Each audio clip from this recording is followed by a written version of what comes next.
అదిగో పడవ. ఆ పడవలో ఉన్నది అమృత అనే అందాల కడవ. హే రాజన్, ఆ పడవలో ఉన్నది అమృత కాదు, మన చేపల పట్టు వారి పిత్తపరికల పిల్ల. ఓ! అహో! ఏ చీరను చూసినను మా గుండెను చీల్చుటకు వచ్చుచున్న అమృత వలె అనిపించుచున్నదేమి జోస్యా?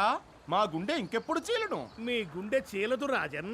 కుండలిని ప్రకారము ఆ అమృత వలన మీ కుండ పగులునని శాస్త్రము ఘోషిస్తున్నది రాజన్. అహో! మా కొండ పగలదు జోస్యా. మా శిరోజ సౌందర్యము చూసిన వెంటనే ఆమె వలపు కొండ పగులును. ఆర్య ఆర్య ఆ? మరో పడవ.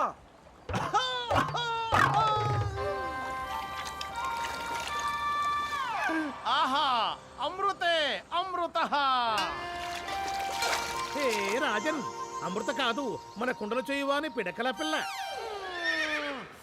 అమృత కాదా? ఇక రాదా?